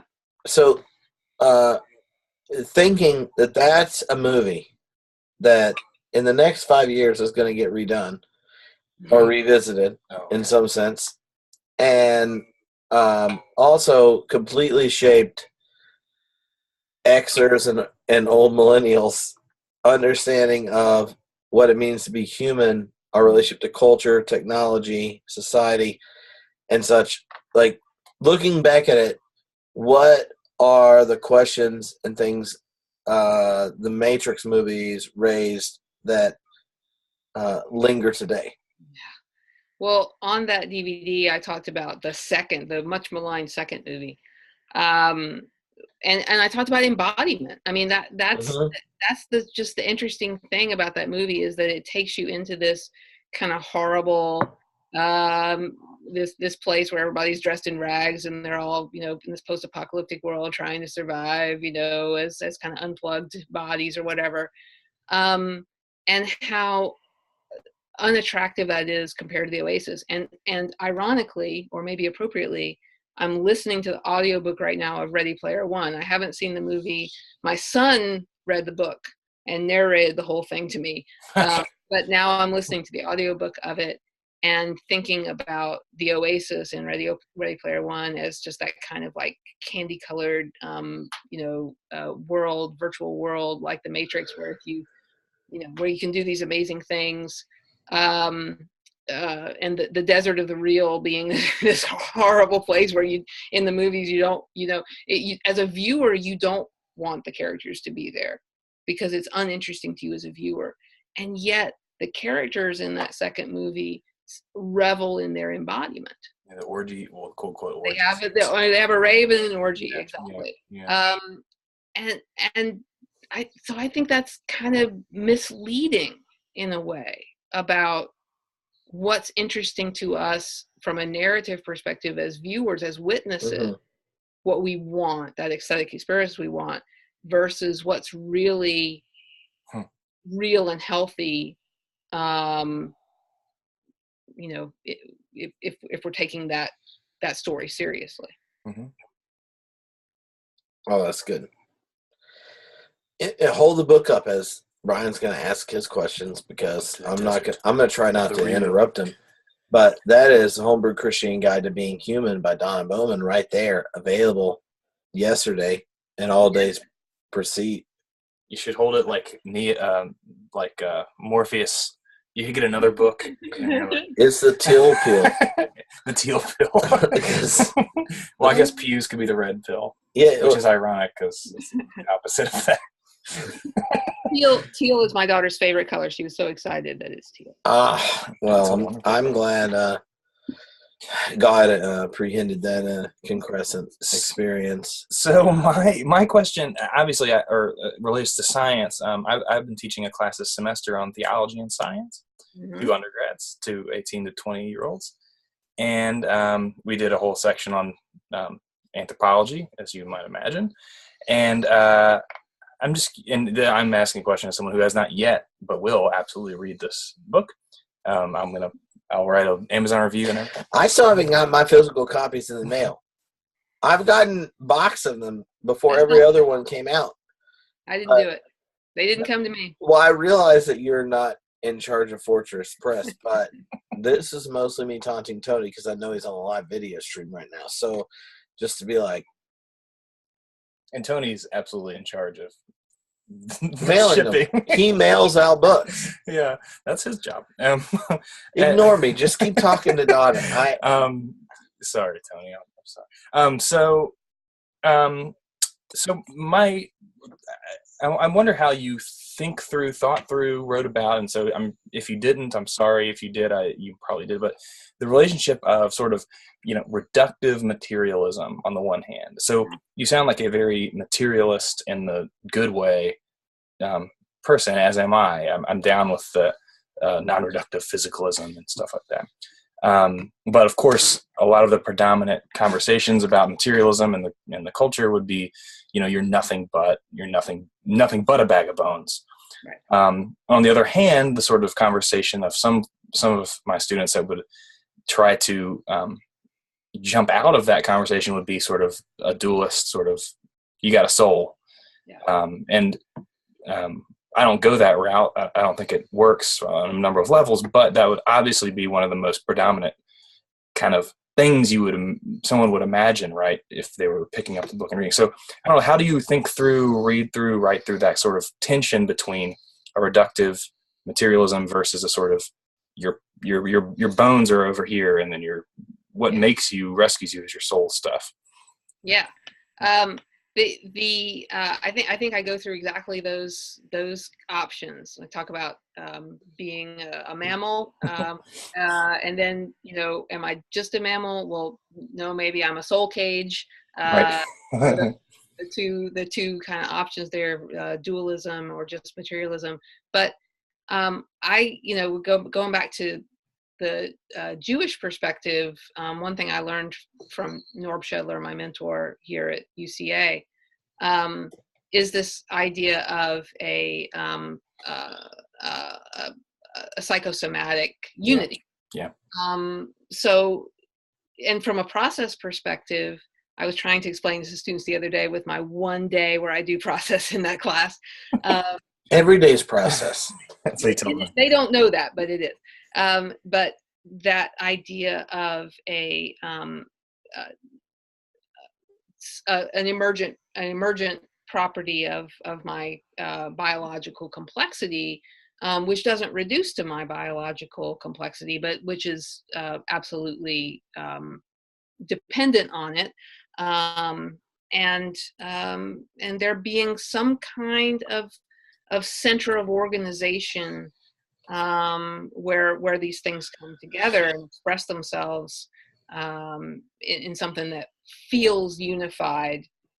It probably isn't entirely. We can break that apart. We can poke at it until it falls apart. But it does provide, you know, some sense of bringing together all the other entities that make me up. We talked about the fact that, you know, I contain all these other things that actually aren't human, and yet that I'm completely dependent on the bacteria that digest my milk or whatever it is. Mm-hmm. Mm-hmm. So all my biomass, I can't identify that with me, but there's and I don't have access to all of those. You know, all those streams. I don't have, you know, I can't like feel all those things happening. And so the self is in some sense an illusion or a convenient fiction. But there also is some kind of unifying stream of consciousness that comes together that can't simply be broken down like Lego building blocks and built back up. Yeah. That comes about because of my biological complexity. Yeah. So do you find that you find yourself, so I should say this the other way around. I often find myself caught between two worlds in that regard, because you sort of, on the one hand, so folks you're way too fleshy. My students even started to make fun of me for doing this motion when I would talk about it, because I'd be like, it's stuff. There's stuff involved, you know. And that would just freak some people out, you know. Just tell them it's sign language for mass energy events. Right, you know, like God was made meat, it's like, or the Word was made meat, as if they aren't. That's gross, you know. Mm-hmm. Again, docetism. It's better than sirloin.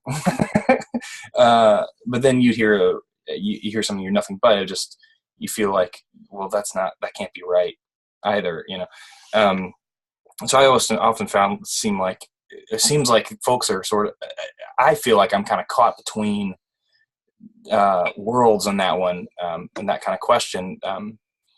Whereas the language of soul, it's almost like what we were talking about earlier with like Genesis, where like the language of soul can get inherited once it's sort of once the sort of initial sort of inheritance of Platonic dualism goes away. Then it's sort of like, oh, like the human body is the best picture of the human soul. That makes awesome sense. Or like somebody plays a song, you're like, that song's got soul. I know exactly what that means. I don't need to map that onto some sort of metaphysical. An animation.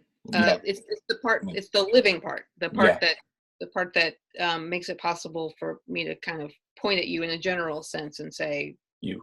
That's a living. Yes. A living entity. The quiddity, right?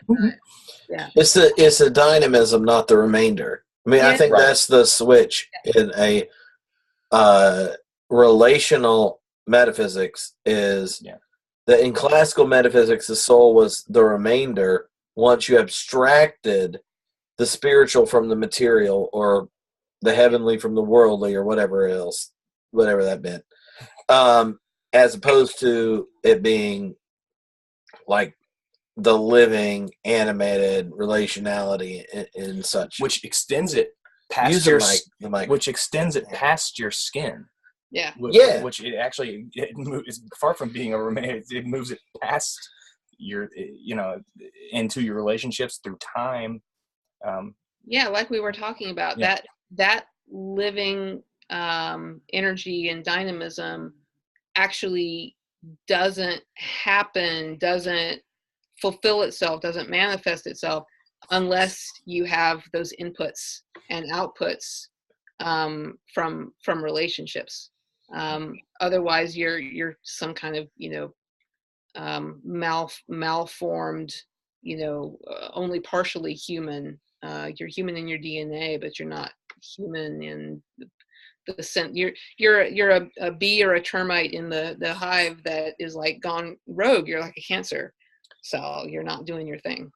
I have students this semester, but I've had them before, who are tempted by this idea that there's only individuals, and it's coming back, and at least in my experience. And I had to sort of try to convince a student that society was real or relationships were real. And it was since, like, of course the individual is real, but everything else, they wouldn't say it in terms of epiphenomena, but that's basically what they were saying. And to me, I was like, the individual is as abstract as this is. If you want to talk about, there's no individuals without other. But do you think it's because, like, people that grew, how many of their most intimate relationships are either mediated through technology or simulated? I mean, so, like, put it this way. You and I would not know what it's like to be a teenager and a college student at a time where over 80% of the times as a male you masturbated, it was with simulated sex. Like, and we're talking on average for a college student 3.4 times a day.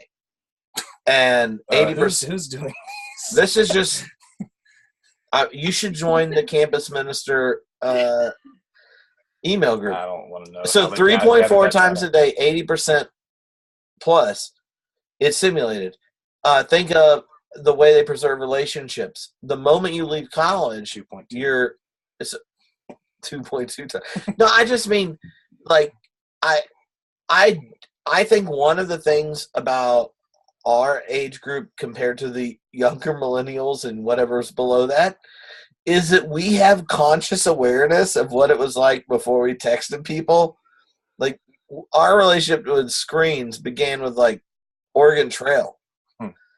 And so, like, once there's always some form of mediation, and as a youth minister for a long time with that group, they were often more intimate when there was this screen mediating our relationship. So I could have talked with someone 3 or 4 times on text messages about a kid worried about domestic abuse in their home or some very serious issue. That early as a youth minister, they would have scheduled coming to my office and talking to me. So when it goes to, I'm an individual, I wonder how much of it is how our culture and our relationship to technology and such isn't always mediating. I'd have no thought about that other than that's what popped in my head when you said that. And that's definitely part of it. I think another part is various sorts of, so that's one part, and that's just, I think that'd be kind of almost universal among the generation. So I don't know. I think in a lot of cases that I've heard folks say this. And Ryan has a flip phone, so he doesn't know.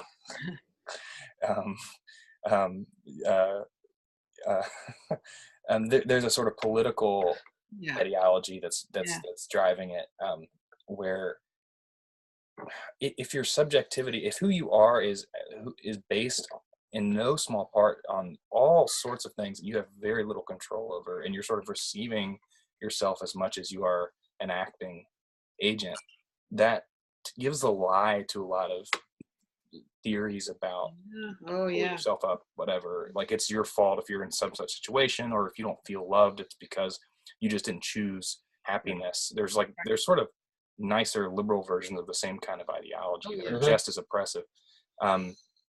So I think that's where I've most seen it coming from, but there could be an underlying technological kind of underpinning to it. Yeah. Is it men and women, or is it mostly men?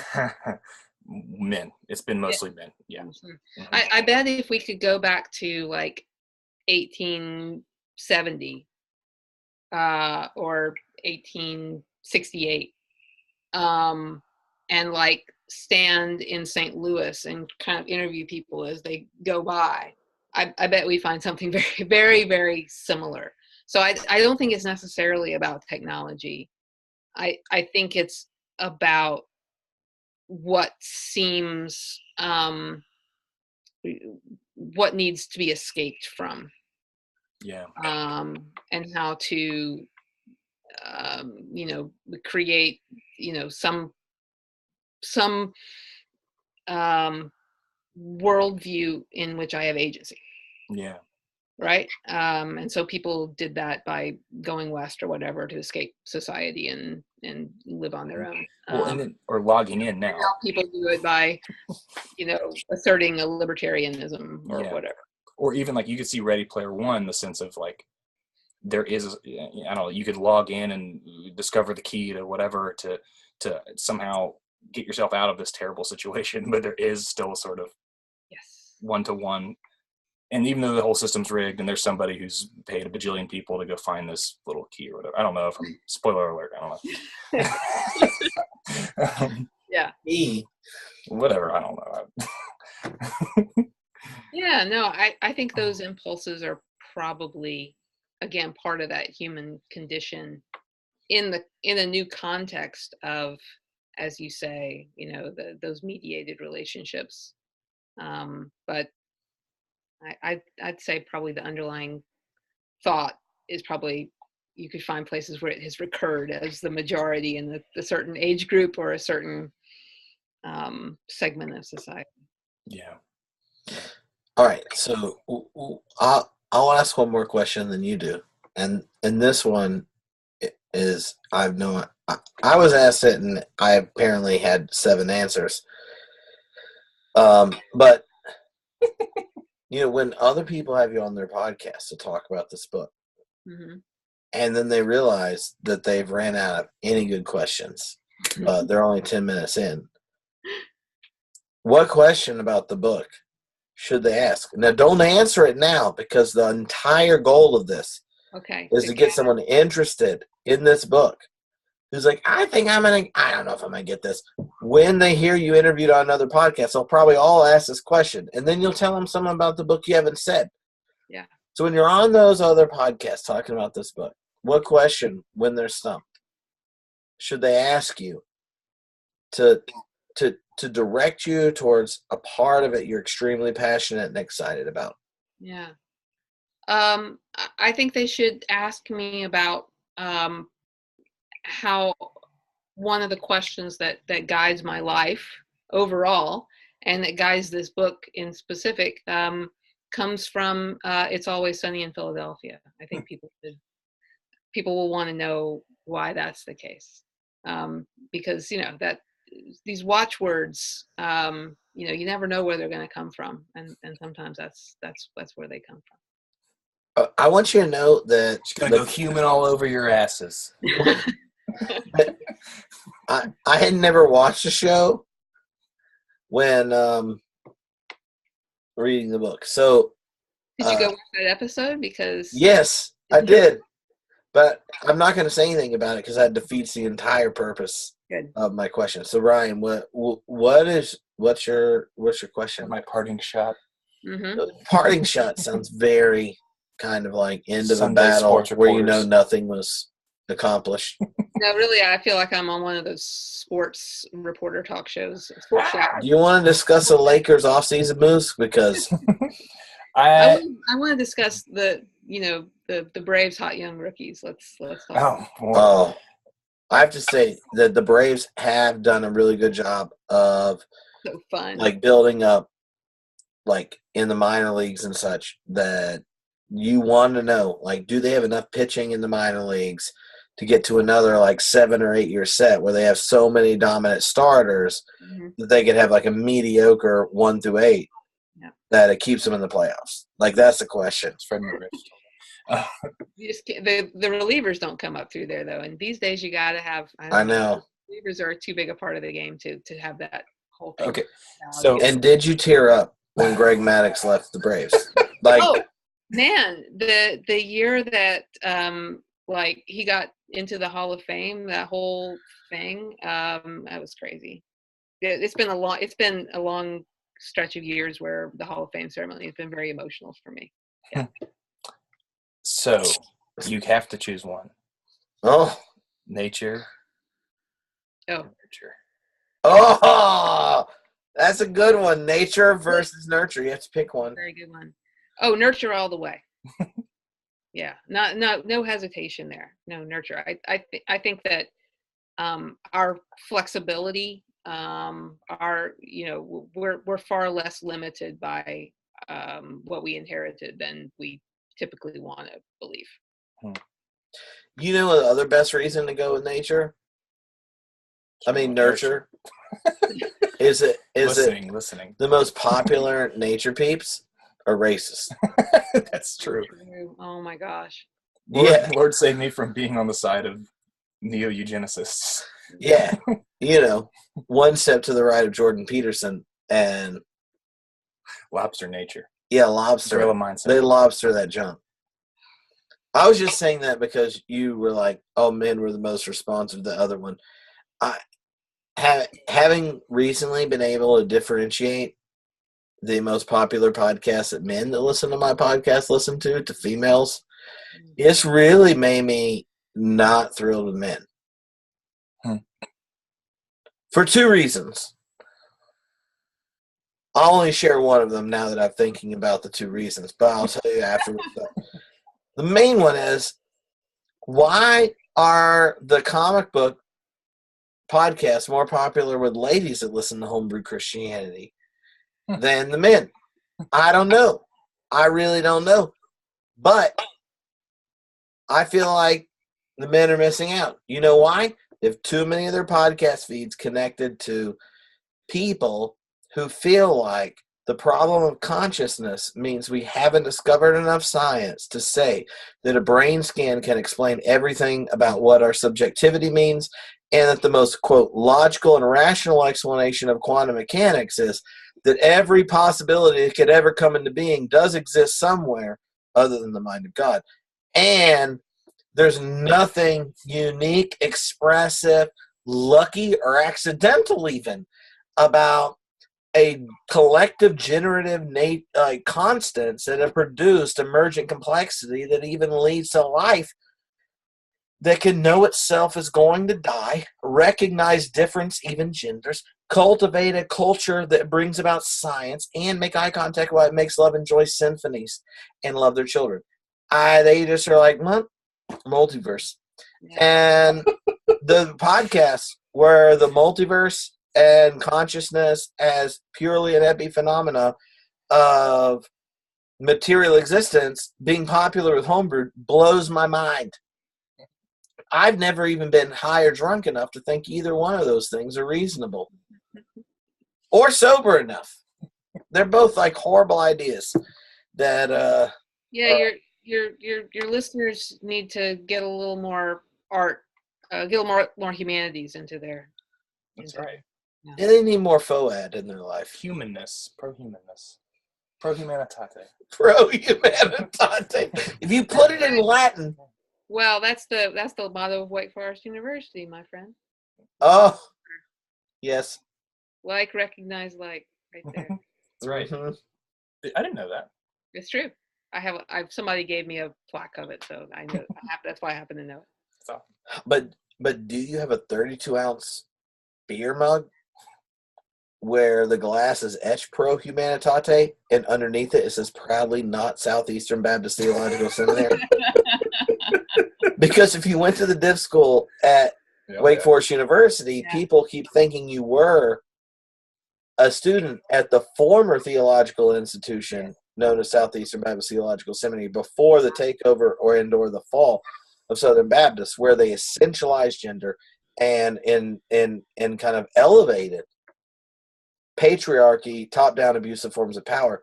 But luckily, Paige Patterson recently has clarified that my exaggerated version of just how much they hate women and want them to be abused was mild. Because Right. he's recently explained that Jesus wants them to take it for the team. Yeah, that's right. And if Daddy That's says not fair. In really hard cases, he wants you to go stay with your mom for a weekend. oh, my bad. My bad. So I would say, I like, laugh because otherwise I either am going to Yeah. go rage or sob or both. Yeah. It's hard to fathom. So if you ever hang out with me at beer camp, because Donna's coming to Theology Nerd Beer Camp in August, that's a secret. I'm going to announce it when this podcast goes live. Yeah. Then you should ask me when I'm not being recorded about the time Paige Patterson was doing grades at the Applebee's where I was a waiter. And I was the first back-to-back Golden Apple recipient at the Wake Forest Apple. I owned the shit out of the smoking section. And when people started to check out, my smoking section at lunch area grew, which included the area Paige Patterson was. I don't want to ruin his witness. He wasn't in the smoking section. He was grading some tech intro to Christianity type papers. And there was someone that had a problem with his explanation of why source criticism was bad. Like, he's like, they must have liked JEDP more than I wanted them to. Mm-hmm.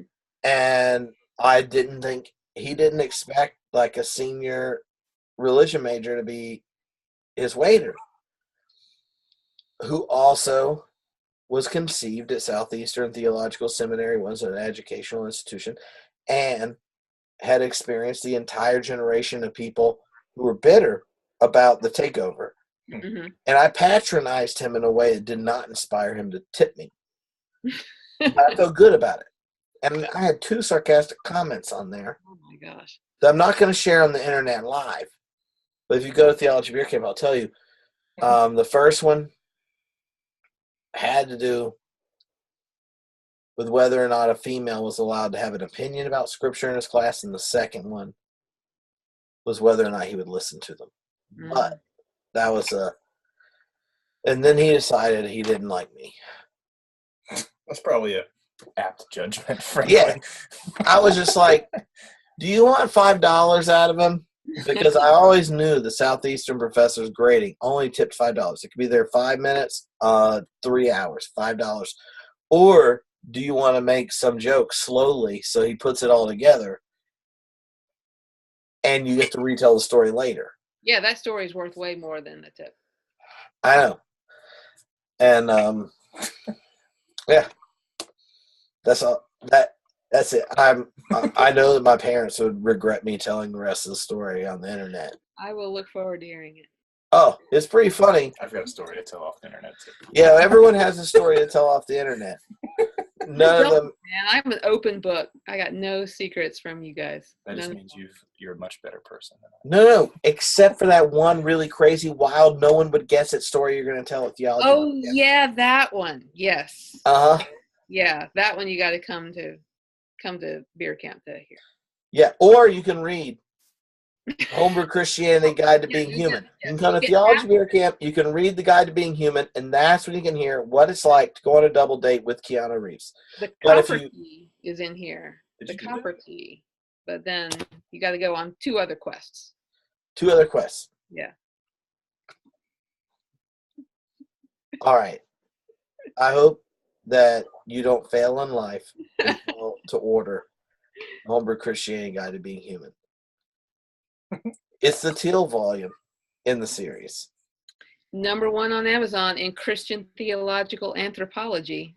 Yeah. I'm sure that's a huge category. But I'm beating Rowan Williamson, Rowan Williams, former Archbishop of Canterbury. So. And 18 other Calvinists who are also the other options in Christian anthropology. I feel like you and Rowan are like the tag team for like, we don't necessarily hate all humans and especially women. Yeah. You're like, oh, junk, there are other varieties. Yep. We're taking them down. Oh, boo. Like that. y'all are basically the theological rockers of theological anthropology. It's good to know that that message can also sell. I'm glad to hear that. I know. So if you want to know what Shawn Michaels was doing in his theological tag team days, you got to get rolling in Donna's book. I'm buying it right now. All right. Thank you for hanging out on the internet, Donna. Thank you for being here, and Ryan too. I enjoy having the both of you to talk with. Well, that's good because I was like, how are we even going to express all finitude and depravity without a bald man? And he said, Tripp, I have a servant's heart. I got some bears on the way, baby. Yeah, he's like, them she-bears aren't going to come to your house tonight. So, Oh, man. When they start them all, you're going to say, yeah, it happens. But, Grizzly Adams, eat your heart out. yeah. So, I hope you all have a great night. And I'll see you at the appointed time. Or you'll hear me at the appointed time because that's how digital simulation and reproduction works. Welcome to the desert of the real. Bye, podcast.